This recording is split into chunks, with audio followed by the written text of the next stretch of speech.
Vystavujúce spoločnosti odprezentujú svoje jedinečné novinky a popri tom bude počas 4 dní širokú verejnosť prevádzať bohatý, atraktívny sprievodný program. Dovoľte mi, aby som medzi nami privítala vzácnych hostí. Predstavitelia Ministerstva vnútra Slovenskej republiky, vedenie ŽUP maďarskej polície, predstavitelia prezídia Policajného zboru Slovenskej republiky, predstavitelia krajských riaditeľstiev Policajného zboru Slovenskej republiky, ako aj ostatných príslušníkov Policajného zboru Slovenskej republiky. Riaditeľku komunikačného odboru kancelárie Ministerstva vnútra Ingrid Stanovú.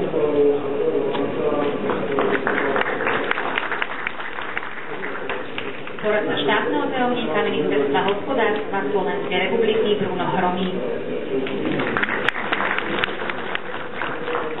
Rektor Slovenskej technickej univerzity Robert Redhaner. Združenia automobilového priemyslu Slovenskej republiky a Českej republiky. Zástupcovia automobiliek, zástupcovia štátnej a verejnej správy, predstavitelia Nitrianskeho samosprávneho kraja a mesta Nitra, zástupcovia podnikov výskumných ústavov, asociácií a zväzov, ako i zástupcov inštitúcií, médií, vystavovateľov i návštevníkov. Vážení hostia, dovolte mi teraz pozvať sem na pódium prezidenta Združenia automobilového priemyslu Slovenskej republiky Jaroslava Holečku, ktorého prosím o krátky príhovor. Milé dámy, vážení páni, milí hostia, som veľmi rád, že aj v tejto dnes ekonomicky, hospodársky zložitej situácii v rozdielnosti názorov na zorganizovanie autosalónov som veľmi rád, že sa nám znovu podarilo zorganizovať to, otvoriť autosalón Nitre, aj keď pod iným názvom Autoshop. Myslím, že tento náš autosalón v Nitre má tradíciu a bol by som veľmi rád, ako aj pánu generálnu riaditeľovi, že sa podujal na to, aby sme túto tradíciu, ktorá v určitom období stagnovala, znovu podržali a verím, že podarí sa nám otvoriť aj budúci rok podobné podujatie. Žijeme v dobe, kedy napriek tomu, že automobilový priemysel na Slovensku má svoje významné miesto, je to naozaj priemysel, ktorý ženie našu slovenskú ekonomiku. Čítali sme pred 2 dňami, čo znamená automobilový priemysel v náraste nášho hrubého domáceho produktu práve pre Slovensku. Myslím si, že práve takéto výstavy taktiež podtrhnú jeho vážnosť a verím, že takéto výstavy tiež pomôžu predaju automobilov na našom slovenskom trhu, ktorý napriek tomu, že je malý, má svoje významné postavenie predovšetkým v Strednej Európe. Ak by tu boli zástupcovia našich ministerstiev, určite by som im povedal, aké významné je pre nás zabezpečovať konkurencieschopnosť automobilového priemyslu na Slovensku. Automobilový priemysel je tu, nikto ho už sem nemusí priniesť, ale je potrebné zabezpečiť jeho konkurencieschopnosť a tá sa odvíja predovšetkým z 3 najvýznamnejších prvkov. Vzdelávanie, veda a výskum a podpora infraštruktúry, predovšetkým tej autostrádnej.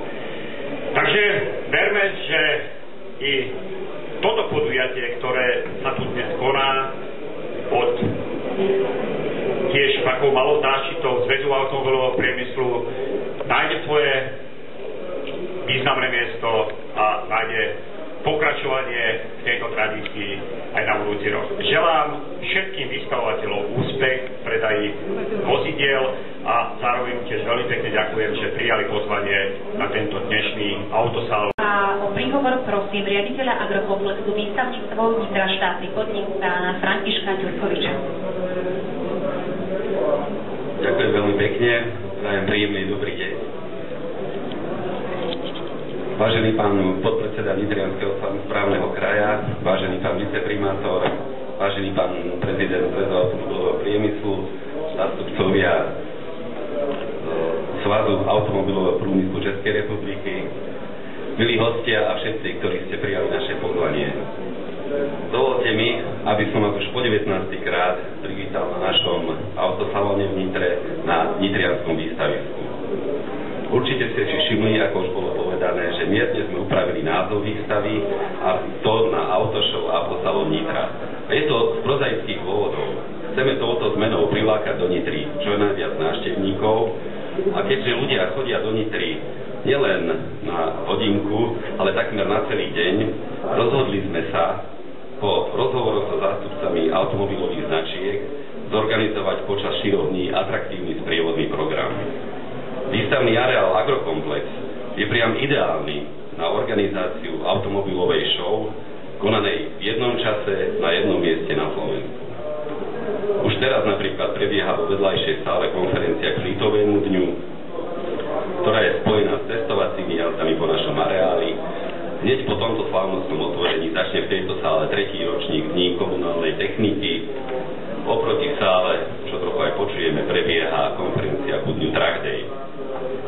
O chvíľu sa presunieme na slávnostné otvorenie Dňa polície do pavilónu G. Pôvodne sme to chceli mať na voľnej ploche, ale počasie práve na dnešný deň nám nevyšlo. Túto akciu organizujeme spoločne s Krajským riaditeľstvom policajného zboru v Nitre. A takýto sprievodný program bude počas celej výstavy, počas všetkých 4 dní. Pre návštevníkov je pripravený napríklad Supercross, na ktorom sa budú prezentovať majstri a vicemajstri Európy. Zajtra a pozajtra bude v areáli Track Show 2012, čiže stretnutie trackerov a priateľov trakov, prehliadka a zraz Airbušových a Touringových trakov, kde očakávame špeciálne len na túto akciu návštevnosť okolo 10 000 ľudí. Ďalej sa budú môcť návštevníci zabaviť predstavením profesionálov najsilnejších mužov Slovenska, čo je častokrát možno vidieť aj na Eurošporte v televízii. Ďalej adrenalinovými ukážkami kaskadérov, prehliadkou touringových a historických vozidiel. Pána Jaroslava Holočku a riaditeľa Agrokomplexu výstavníctvo Nitra štátny podnik pána Františka Ďurkoviča, aby vykonali akt slávnostného otvorenia výstavy.